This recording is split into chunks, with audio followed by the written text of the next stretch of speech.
मैं अपनी बीवी को तलाक दे रहा हूं। मकबूल साहब ने पहली बार ये बात मुझसे की तो मैं चौंक उठा। मुझे अंदाजा नहीं था कि हालात इस नहज पर पहुंच चुके हैं, लेकिन उनके लहजे से साफ जाहिर हो रहा था कि वो वाकई हतमी फैसला कर चुके हैं। मैं किसी के घरेलू मामलात में दखल अंदाजी के सख्त खिलाफ हूं, लेकिन चूंकि बात उन्होंने खुद शुरू की थी, इसलिए मैंने निहायत मोहतात अंदाज में पूछा कि वजह क्या है। उन्होंने एक नहीं कई वजूहात गिनवा दी। मसलन ये कि जब मैं दफ्तर से थका हारा घर आता हूं तो वो मुझसे कहती है कि हमें कहीं बाहर घुमाने ले जाएं। इनकार करूं तो मुंह बनाकर बैठ जाती है। बच्चों को बिला वजह डांटती रहती है। मैं घर के लिए फ्रूट भी खुद से खरीद कर लाऊं तो उसमें से 100 नक्स निकालती है। खाना इंतहाई बदमज़ा बनाती है। घर में हर वक्त एक लड़ाई की कैफियत तारी किए रखती है। हालांकि घर के बेडरूम का एसी हमा वक्त चलता रहता है, फिर भी उसका चिड़चिड़ापन खत्म होने में नहीं आता।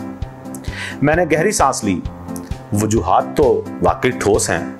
ये बताइए कि ऐसे मामलात को देखकर आपको गुस्सा तो आता होगा। वो तिल मिलाए। जाहिर बात है, मैं इतनी गर्मी और हब्स में घर आता हूं तो सुकून नाम की कोई चीज नहीं मिलती। जिच होकर कई दफा खाना खाए बगैर बाहर निकल जाता हूं। मैं सीधा हुआ।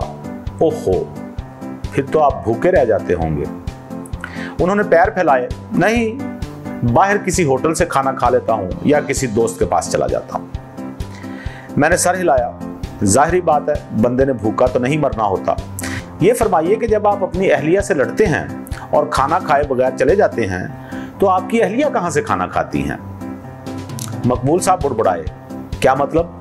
वो घर में ही होती है, घर का ही खाना खाती है, उसने भला कहां जाना है? मैंने उनकी तरफ गौर से देखा।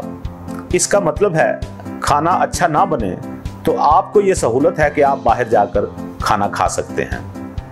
वो एक लम्हे में बात समझ गए और पहलू बदला। देखिए, मैं कौन सा अपनी मर्जी से बाहर जाता हूं। घर का माहौल और उसकी बदतमीजी मुझे बाहर जाने पर मजबूर करती है। मैंने सोफे की पुश से टेक लगाई। बिल्कुल ठीक कहा। अच्छा ये बताइए, आपकी ड्रेसिंग बहुत अच्छी होती है, शर्ट टाई पैंट पहनते हैं और जितनी भी गर्मी हो जुराबों के साथ बूट भी पहनते हैं। आपको इस मौसम में उलझन नहीं होती? वो हंस पड़े। ये क्या सवाल है? आप जानते हैं कि अल्हम्दुलिल्लाह गाड़ी का एसी भी बहुत अच्छा है और मेरा दफ्तर भी सेंट्रली एयर कंडीशनड है। मैं भी मुस्कुराया। अच्छा ये बताइए, आप ऑफिस के इस ड्रेस में कितनी देर धूप में खड़े रह सकते हैं? वो बौखलाए। धूप में? सवाल ही पैदा नहीं होता।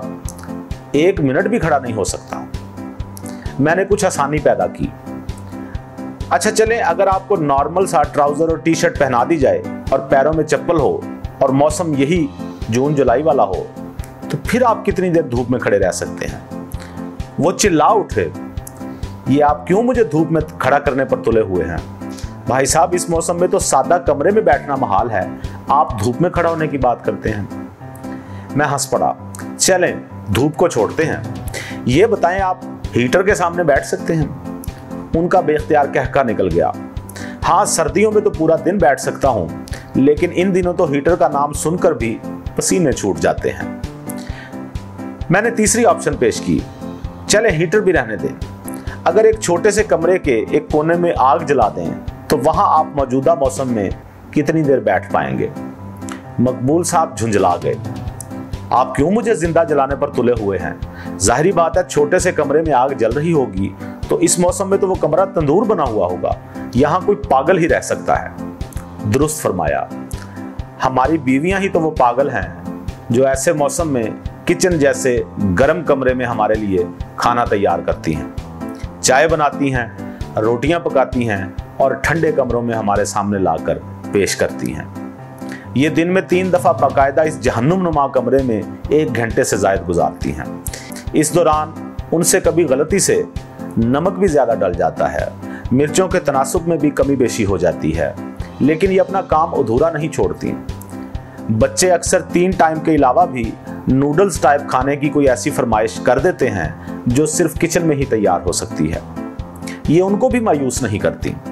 शाम को जब हम थके हारे घर आते हैं तो ये हमसे ज्यादा थकी हुई होती हैं, लेकिन इस उम्मीद पर सारा दिन गुजारती हैं कि शाम को जब शौहर वापस आएगा तो उसके साथ चंद लम्हात घर के बाहर की फिजा में गुजारने का मौका मिलेगा, थोड़ी सी तब्दीली मिल जाएगी और फिजा खुशगवार हो जाएगी। लेकिन हमने चूंकि उनको दिन के वक्त किचन की आग के सामने झुलसते नहीं देखा होता, इसलिए हमें लगता है कि चूंकि घर में एसी चल रहा था, लिहाजा ये सारा वक्त एसी में ही बैठी रही हैं। रही बात आपकी खरीदी हुई चीजों में से नक्स निकालने की, तो मकबूल साहब याद कीजिए, जो फ्रूट हम घर के लिए लाते हैं उसमें से हम और हमारे बच्चे कितना खाते हैं और हमारी बीवियां कितना खाती हैं।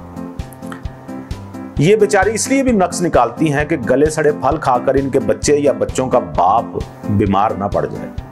घर में लड़ाई की कैफियत इसलिए भी होती है कि हम बाहर की दुनिया के लिए निहायत मीठे और हंसमुख बने रहते हैं, लेकिन घर में दाखिल होते ही हमारी हैबत जाग उठती है, क्योंकि तय पा चुका है कि सिर्फ बीवी का काम ही शौहर को खुश रखना है। हमें गर्मी लगे तो हम तड़प उठते हैं, काट खाने को दौड़ते हैं, लेकिन बीवियां किचन में आग के सराहने खड़ी रहकर हमारी पेट पूजा का इंतजाम करें तो फिर भी हमारी ख्वाहिश होती है कि वो अपने लहजे का मीठापन बरकरार रखें। हम एसी वाली गाड़ी से उतरकर एसी वाले दफ्तर में जा बैठते हैं, वापसी पर घर के एसी वाले कमरे में आकर लेट जाते हैं, फिर भी हमारे मिजाज ठंडे क्यों नहीं हो पाते। जब हम घर का खाना छोड़कर होटल में या दोस्तों के घर जाकर पेट की भूख मिटाते हैं तो वहां भी खाने में हजार नक्स होते हैं, लेकिन वो हमें क्यों काबिल कबूल नहीं होते? सिर्फ इसलिए कि तब हमें पता होता है कि यहां कोई दादागिरी नहीं चलेगी। मकबूल साहब दम बखुद मेरी बातें सुनते रहे। उनकी आंखों में हल्की हल्की सी नमी आ गई थी। मैंने शुक्र अदा किया कि ऐन मौके पर वो मेरी बात समझ गए थे। ताहम एक हफ्ते बाद इतला मिली कि उन्होंने अपनी अहलिया को तलाक देकर अपने दफ्तर की किसी कोलीग से शादी कर ली है। मैंने बड़ा सोचा कि मकबूल साहब ने ऐसा क्यों किया। एक ही वजह समझ आई कि चूंकि वो कोलीग से शादी का इरादा कर चुके थे, लिहाजा उन्हें कोई बहाना दरकार था। उन्होंने एक की बजाय कई बहाने तराशे और फिर बिलाखिर अमल भी कर गुजरे। उनकी दूसरी शादी को 1.5 साल का अरसा गुजर चुका है। इस अरसे में उनसे बहुत कम मुलाकातें रहीं, लेकिन कल वो अचानक रात के 9 बजे बगैर इतला दिए तशरीफ ले आए। बड़े खुश नजर आ रहे थे।